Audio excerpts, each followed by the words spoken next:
subhanahu wa ta'ala winda ko makko ko neɗɗo waɗɗo zina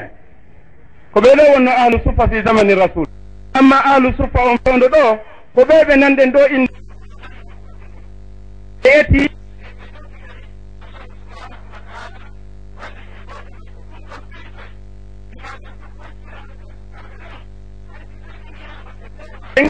ɓe wawi nafugol l'islamu sengo doole ko ɓe mari kon par ce que ko wodani en e téléma maɓɓe ɓe imni e nder duuɓi nayyi si tawi ɓe wuuri selli haray transit ala martuɓe donc ko ɗum ɗon kamɓe woni objectif maɓɓe on e nder duuɓi nayyi joni noon bimana ɓeeɗo kamɓe e hoore maɓɓe sa daari a taway peewal ngal ala toon kono ko honɗum marɗa feere ko duwanagol ɓeeɗo yo Allah tabintinɓe ko ɓe woni kon sabu Abdoullahi ibnul Moubarak ko ɗum o yawno o tawi neɗɗo no yari beere no waali mo inna la ilaha illa allah ko waali ɗon Abdoullahi ibnul Moubarak ɓatti o neɗɗo tawi o ɓattotako himo luuɓi beere himo yoodade beere ko waali ɗon mo inna la ilaha illa allah Abdoullahi ibnul Moubarak o heɓi sok ka ɓernde makko kono neɗɗo julɗo yamirowo ko moƴƴi haɗa ko boni naayo fiɓo o hawka jama on naayo ñaaɗu o wikko yimɓe ɓen ƴettu moƴƴere nden e maɓɓe ƴettu moƴƴere nden e maɓɓe amma ko heddi kon ko Allah heddani ko honnugo o gorko waɗi Abdoullahi ibnul Moubarak o yehi o ɗaɓɓi ndiyam ha o heɓi o ari o maɗɗini o gorko o wiiɓimo o inni ko ayyo yaroru beere no tedda e ɗengal ma ngal nde yaltinta la ilaha illa allahu tawa beere no ilde ka hunduko ma o laɓɓiniri hunduko o yakon fiyo o wi la ilaha illa allahu tawa bete hunduko no laaɓi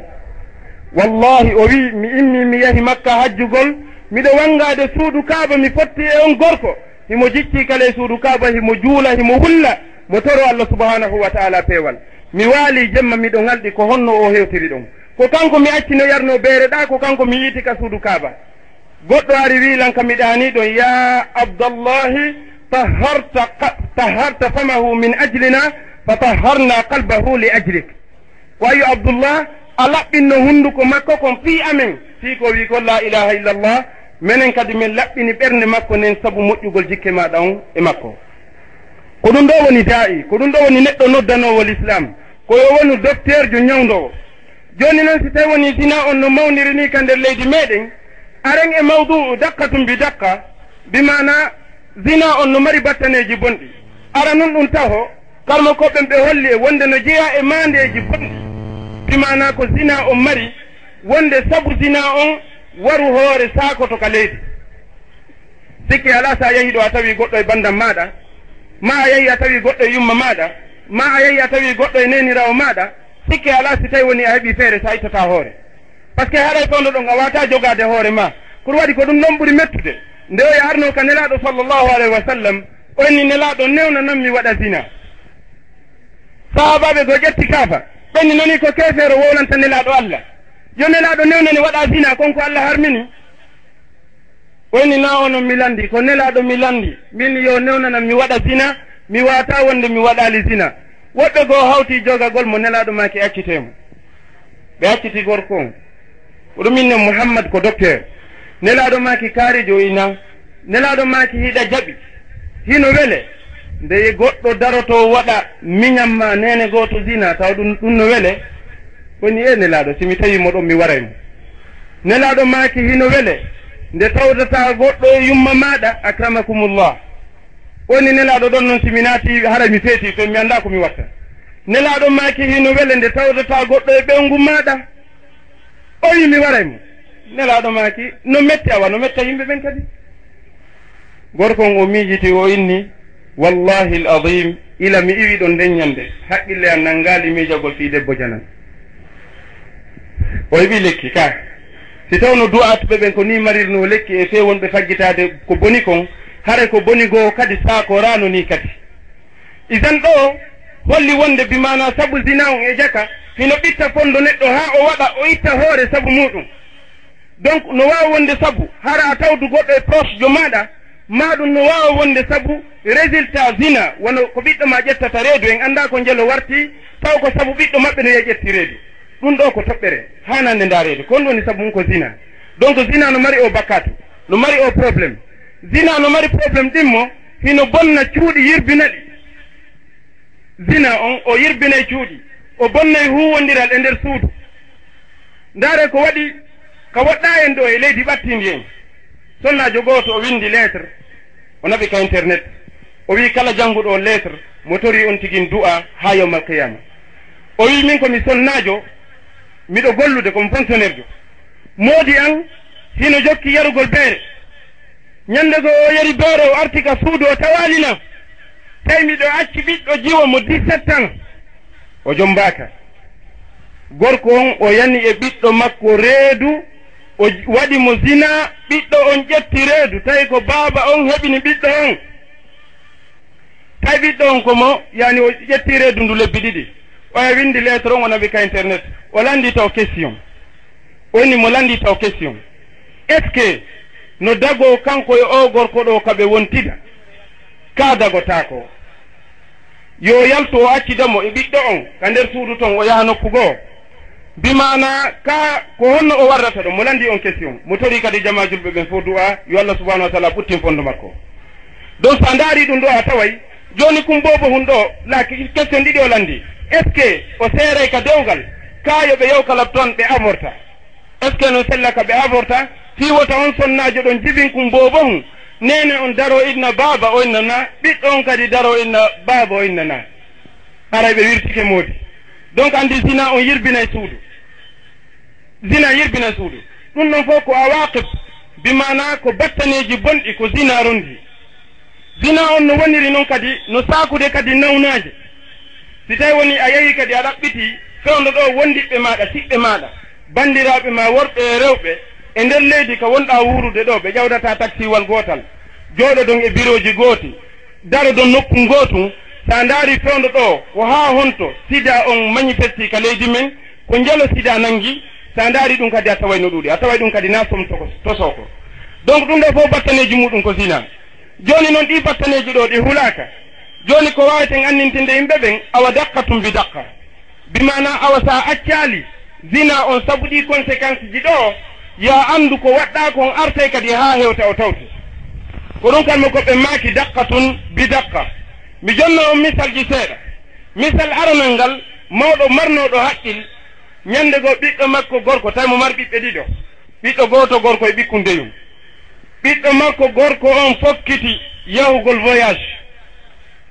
tawi ko on gorko ƴogayno ko kanko teynayno ko kanko waɗayno piiji ɗin fof fokkiti yahugol voyage mawɗo on ndaari miñam makko jiwo on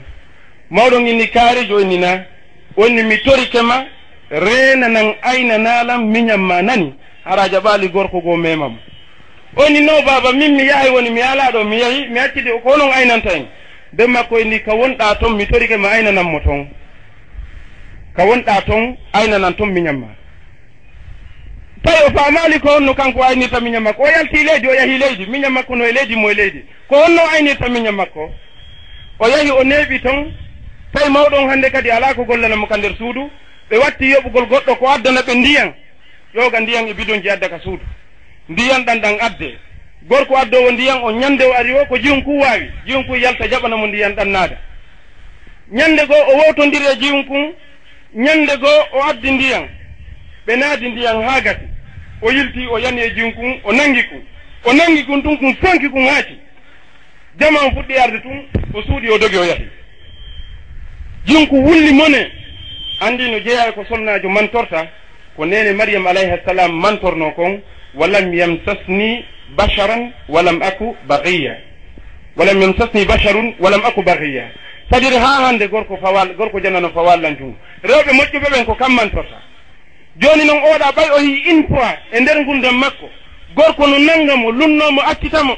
tawi hande kadi hoore makko ñiddimo mettitimo o wulli ha o ronki ben makko inni accu ɗon ɓay o dogi o laawi ke accu ɗon ƴettu kaydi windanalan au jour waɗanalan date ka ɗum ɗo waɗi ɗon maranan ndin kaydi ñande go mi landotoma fi mayri nani o inni awa o windi ɓe waɗi date on ɓe windi ɓe wallini jeune jo yawno ɗon kotoji won ñande go arti ɓayo arti o waɗi contrat ndi makko ben makko ni he mbiɗo mari question komi landoma onni honɗum baba ben makko ni est ce que ka yawnoɗa toon a memali suddiɗo hay goto wonno baba mi waɗali ben makko inni a wondiri Allah a memali toon suddiɗo goɗɗo woni no bab maadallah yo allah dandam na ɗum naɓunolan ko ɗaɓɓugol jawdi naɓunolan ndille mi heɓindi be makko inni oksimu billahi aley yeetolan mi waɗi allah hakkunde meɗen mi wondinima allah ame maali toon suddiɗo hayde wotere woni baba ñande goo kami wonno toon mi laaɓanta hade komi yeyayno ɗo mulle sonnajo goo ari tawi mo laba ngari hattuke mi woni e ɓornugol mo mulle ɗen min ndaara si ɗe hawray mi hayni ngariki mi yaali ha hande mi nangimo mi lonnimo mi anditi fi allah to mi accitimo ben makko inni awa daqqatun bi daqqa kadi sabu ko memunoɗa kon ton a taw memama ga kadi ben makko yi wallahi sa feƴƴintinno a tawa ɓe feƴƴintini daqqatun bi daqqa walaw zitta la zada shuqqa sabu ko wannoɗa kon ɗum ton a taw ɗum waɗi ga teddungal e ma ɓe yaltini kaydinin ɓe daari ɓe tawi ko même date même jour tawi ko même date ko même jour sadi an neɗɗo wonɗo haylade waɗi hoore mum diaspora e ɗuma andu ko wonɗa ko wadde fo artay imamu shafai koni man yazni yusna bihi walaw bi jidarihi in kunta ya hada labiban faalami sadi artay ha ka nder suuɗo oɗa o miijatano andi mawɗon no mari hakkille mawɗo wi sa yahi aynu miñamma ka wonɗa toon kono o faamali sa renaki e bandiraɓe yimɓe ɓen yimɓe ɓe renota koye bandiraɓe maɓe si a renaki e neniraɓe yimɓe ɓen yimɓe ɓen renota ko e neniraɓe maɓe si a renaki e ɓe nguli yimɓe ɓen yimɓe ɓen renota ko e ɓe nguli maɗi neɗɗo goto yahi voyage o arti ka maɓɓe jemma o inni taw yaw o dérange ɓe nguure nde yo yaw o loja ɗon e hôtel hôtel on tawi ko lié ka zina waɗete sifa ɗiɗi jantiɗen ɗo jahannama ya leyto ma ɗum bari bex kippe ɗo bari bex yo allah egginan en bari bex yo allah egginan en bari bex kippe ɗo o nani taw inde nden ko bari e bex andi bex ko beere nden ko bari ko bex yo allah egginan en bari bex oɗo fewndo ɗo hande wallahi l azim wallahi haylotoɓe ɓen beru ko ɓanginani en kon ta goɗɗo jiɓoɗo kay kon noon sase gandiri toon ko haylotoɓe ɓen andini en kon wonde ko woni feƴƴude ɗon kadi hay bimana iblisa no haawi ɗon kadi no hawurno noon to ay oɗa o yiti voyage o loge e hôtel o faala noon bimana waɗugol ko boni ɗon e bimbi hôtel on kaka rewɓe yeyata hoore mum o yahi o luwi chambre on ha gasi o luwi kadi suddiɗo wallini kadi coggo suddiɗo o suddiɗo yewtawmo tonki tan o waala ɗon ha bimɓe hoota ka maɓɓe wallahi o yahi o waali imo habbi suddiɗo won ɗon arde wotere seeɗa neɗɗo goɗɗo naati o udditi baafal ngal o fali o moƴƴintini ha moƴƴi o fewnditi oya gorko on o ɓanti o tawi ko bandirawo makko debbo mo accuno on ka galle ɓe makko wallahi gorko on heɓali ko wonna si wona daqqatun bi daqqa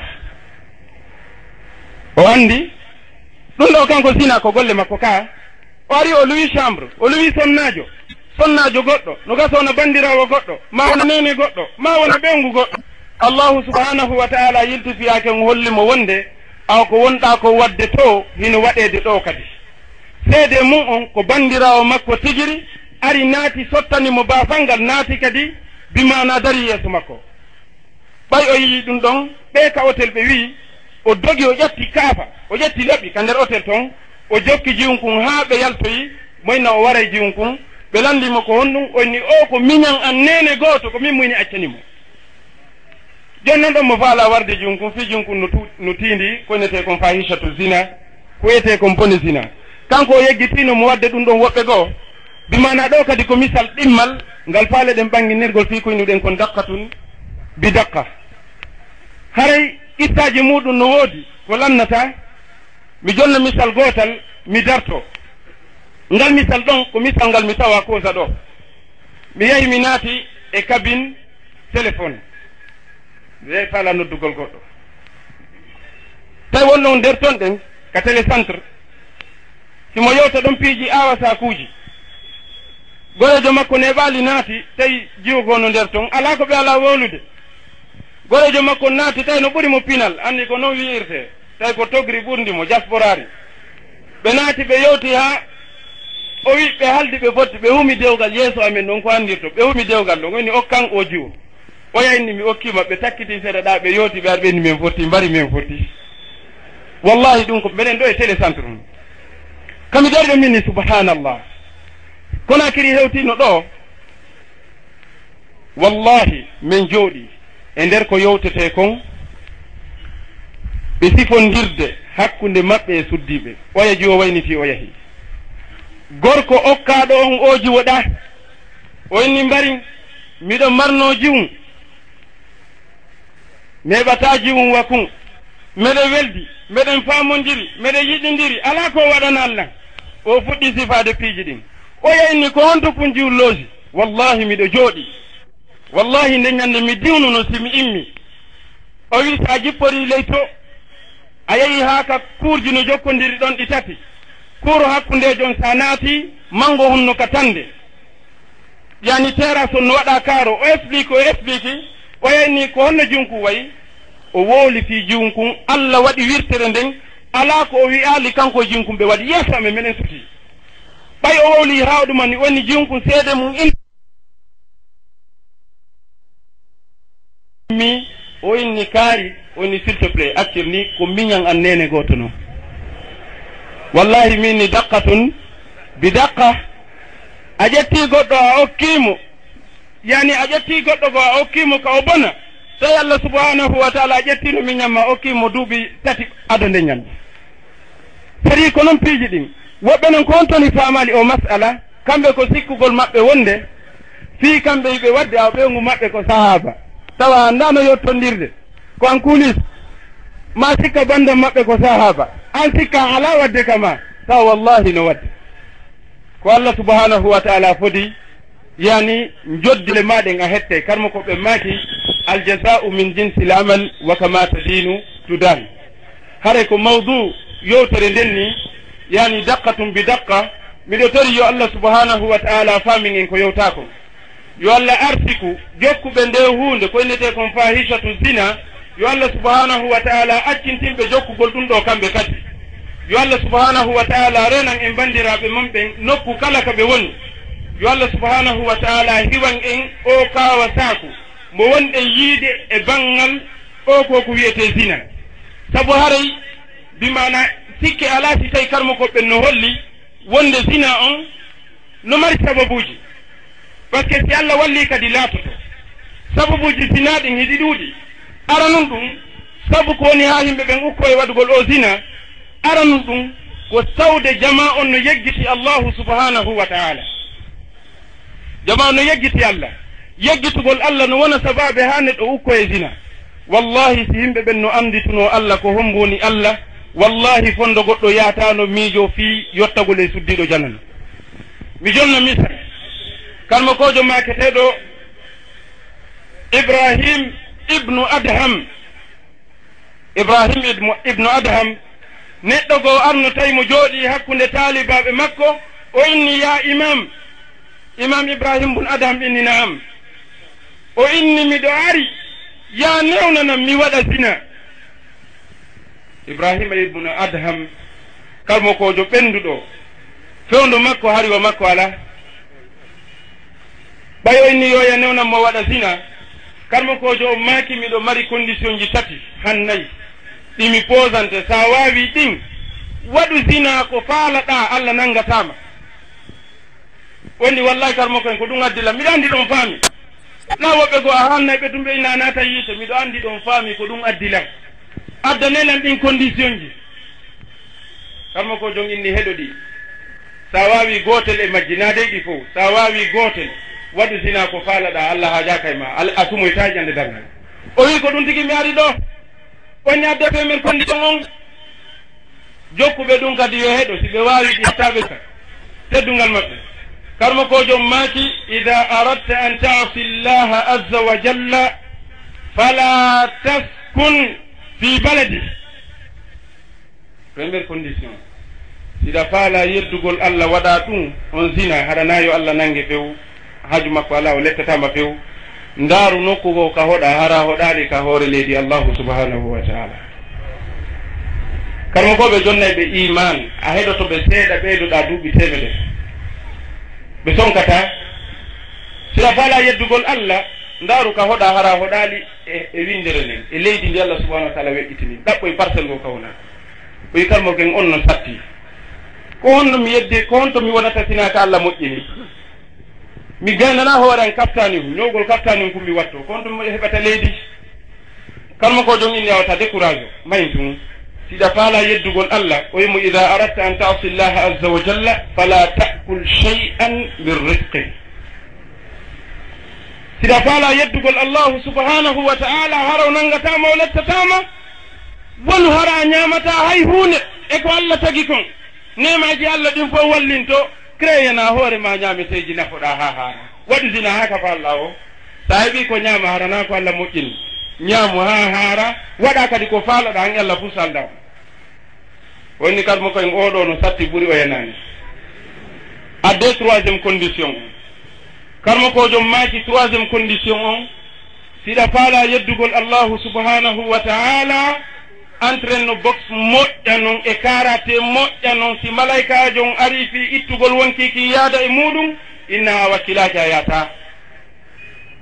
o wi malaika ɓe mi anditi mum arana goɗɗo ɓe accali hay goto ila aduna dari ko min ɓe accata karmo koye hakkude mon Allah onon kadi karmo ko jon inni non ko condition min ma jonnude wonni a waji heɗo quatriéme condition siɗa faala yeddugol Allah subhanahu wa ta'ala hara Allah sunnoytama yawma alqiyama si malaikaɓe ɓe nangima no naɓude maka yiite jahannama daro nden ñande formoɗa wiya a yata memuɗo mawo ay témoñire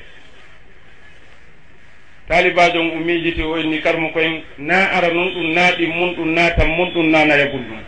ceernojo o wiimo tarjun najata walam tasluk masalikahu inna safinata la tajri ala alyabasi siɗa faala bimana daɗugol wame ndiyan on a ƴettali batowal ngal naɓuɗa ngal ka nder ndiyan andu batowal ngal ngal dogataka goudron siɗa faala daɗude a jokkali lawol daɓirgol ngol a daɗata ceernojon o tuubi ɗon o wonti talibajo karmo ko jon o windi defte somaye o windi defte o natti l'islamu somaye donc sabu arano ko watta kon zina neɗɗon ko yeggitugol makko ɗiɗo si goɗɗo yeggiti ɗiɗo ella ala o trompoto ɗimmel ngel bimana ko memugol piiji harminaɗi haɗa ka nder l'islam ɗo waɗi ko l'islam wi wota meme wota memu ɗum wota memu ɗum wota memu ɗum ko wiyete beere ko sa memi beere nden feccortore ala wona e sunnaɓe donc nden beere nelaɗo sallllahu alayhi wa sallam ɓe maaki maako gongaji haqiqaji hankin e 3 heures du matin iɗon andi ko honɗum feƴƴi causa hiɗen andi ko honɗum feƴƴi causa événement molanaɗo waɗɗo nandi Allah subhanahu wa taala addu ɗum ɗo ha ɗo fi hande en waɗuɗo daqqatum bi daqqa ko wonana en ra'y al ayn ko yiren gite men ɗen manditoɗen haren yeggitali accident molanaɗo waɗi fure jelu heddi fure jelu fure jowi heddi sur place jeega ɓon o maayi kalabtani information ji komi hendi kon ɓe aru furigol goɗɗo ndarugol si ɓe yiye pièce d'identité makko on wallahi ko capote présence liste ɓe yaltini ka jiifa makko oɗo ko on toon iwde joni noon a kelande ɗen nelaɗo sallllahu alayhi wa sallam ɓe ndaari ka nder otowal ɓe tawi ko boîte jibeere waɗi to oɗo maayi no suli mi jooɗotako ɗo ha mi lando o giɗo Allah o giɗo men ka fondo muhammadin alayhi salatu wassalam docteur jo aduna Allah on ko honɗum woni joddi neɗɗo maayuɗo hari no yari beere nelaɗo maaki sallllahu alayhi wa sallam si tawi woni goɗɗo maayi man mata wa huwa sajidun bu'isa yawma alqiyamati sajidan wa huwa yaqulu subhana rabbi al a'la wa bihamdi si goɗɗo maayi ka aduna ɗo hara mo sujji ka leydi mo innude subhana rabbi al a'la nelaɗo maaki o immintinoyte yawma alqiyama tawahi mo wiide subhana rabbi al a'la malaika ɓen si nani hito ngo ɓenne Allah meɗen nande hito goɗɗo men wowa nande ɗum taw ko on ma suɓi nanade ka dargal Allah inna ko jiyaɗo am mayno tawi mo juulude mo rewde lan yendi ƴettane lammo kaw uggini ɗon woto ɓanto ha o naata ka nder aljanna oɗo ko maayi ɗo hari hino sujji nelaɗo min faami ɗum ɗo meɗen humpa ko waɗi toon causa ko on ɗon joddi mum ko ɗon faalaɗen faamude nelaɗo yaajini bayanon ɓe maaki waman mata wa huwa mulabbiyan yaqulu labbayk allahumma labbayk labbayk la sharika laka labbayk bu'itha yawma alqiyamati mulabbiya nelaɗo maaki kala on mayɗo tawi mo yehi mo notanade hajju himo inna allah mi notikama allah mi notikama allah ala ka fidiɗo laamu maɗa ngum mi notikama nelaɗo maaki o immintinte yawma alqiyama tawa himo innude labbayk allahumma labbayk allah wiya jiyaɗan on notikelan ka aduna o notikelan ka lahara kono yo malaikaɓe wota jiyaɗan on tippitu teppere makko ka leydi ha o hewta ka nder aljanna nelaɗo min faami ɗum ɗo fof yeetimin ko waɗi kon kadi ɗo ko honno wayi yeetimin mayiɗo on tawno suli on noon kay ko honno wayi on noon kay ko honno immitorto yeeso allahu subhanahu wa taala ɓayɓe haɗama ɓe jaɓali nelaɗo maaki sallllahu alayhi wa sallam waman mata wa huwa sakranun bu'itha yawma alqiyamati sakranun nelaɗo maaki kala on maayiɗo tawi no yari beere ka aduna ɗo haramo suli o waaloto duuɓi guluuje beere nde ñande wo ñande nde ɓeyday évolude ka ɓandu beere nde maayata fii won ɗum fii o immito yawma alqiyama o daro yeeso allah subhanahu wa taala ka tribunal makko haray mo suli malaika darna mo o yana o niggina ganno o yana malaika ƴetta mo darnugol mo weɗɗa mboore luunago amula famma quoi dari o yeeso allah o no dari yeeso allah no wolde ɗum ɗo idan oɗo yo wendu waawi mi daro wattondo ɗo no jeeya e sababuji sina ɗin darɓe ɗen mi accatande toɓɓe ɗiɗi mi accataɗe darɓe ɗen juutingol darɓe ka darɓe wonɓe en pooɗande zina on ka darɓe hino fuɗɗori ɓe ka vidéo club ji ɓe wowtini pay koy fof zina kono waɗi hannde a suusata accugol ka galle pay kun 300 e jinkun 300 sa yiya tawata ɓe kene a ɗaɓɓay haaron ka yiiraɓe kara han sa yiiɓe kadi a weltatako koye duuɓi tati sabu on ɓe ka vidéo club ji no tawa ɓe aray ɗo ɓe wenga programme porno yani film ji woloso accanulan hakke woloso e bindi ñalolma teɗɗan fay kon ko ara ndaara hannde janngo ko ara ndaara woloso en janngo ko ara ko ndaara woloso de hoɓɓe janngo ko waɗa woloso 3 si ko yeeyi ko waɗoyta 4 kanko kay kon tournayi 4e film ka hayɗi ɓeɗo no tawa no jeeya kadi e tawaɓe ɗum wonɓe accitude canal ji ɗin ko harmi ndaare ton yani darɗe ɗen sabu majje on hiɗe koɗe sabu ɓurɗo mawnude sabu waɗugol zina sababe sakkitoro on momi daroto on e mum ko sonna ɓortagol sonnaɓe ɓe yalta ɓortagol suddiɓe ɓe yalta ka yaasi adama day ko wo o ivoirien jo banduɗo fi mum wo avant les femmes s'habiller pour sortir mais maintenant les femmes se déshabillent pour sortir voilà le problème c'est à dire ko ɗum hari roɓe ɗen ɓornoto moƴƴa si ɓe yalta kono joni sonnaɓen si yaltay koye ɓe ɓorto ɓe heeɓi kadi ko humana ɓe haɓɓere goro du'anoɓe e hoore ɗum e hoore konko ɓe ɓorti karmo ko l'école ɓe men ɓen ɓe yehi ka l'école ji karmo ko ɓe windi ka baafe wonde haramun alal mutahajjibin hino harmani naatugol ka l'école ji kala neɗɗo tawɗo no waɗi hijab ɓe huli allah ɓe hulali allah ɓe ko hommo woni jerdude ko allah yeese ɓe fay ko siɓɓe men nene gotoɓe men ɓiɓɓe men e miññiraɓe men ɓe dartike mo dartetake ɓe dartike mo dartetake wallahi l adim yoɓe selu jiwɓe ɓen ka l'école ji ɓe naata ko ɓe waɗi ɓe ko ɓe faala si ɓe acci ɓeeɗa naatino ɓorti e wi'a yoɓe oblige naatowo o yo ɓorto kono si tawi goɗɗo yahi no reeni no ɓorni yoɓe accirti Allah o wonata nder lekkol himo ɓorni wallahi si wona ɗum yoɓe yiltito ko Allah daali inna batsha rabbika la shadid nangal Allah ngal no satti kono ɓe anda hiɓe gerduɗo mo ɓe anda neɗɗo goto no waɗi ɗo hôtel Kansar waɗi hôtel Kansar o ƴetti juuɓe o naadi ka nder hôtel ton o tourni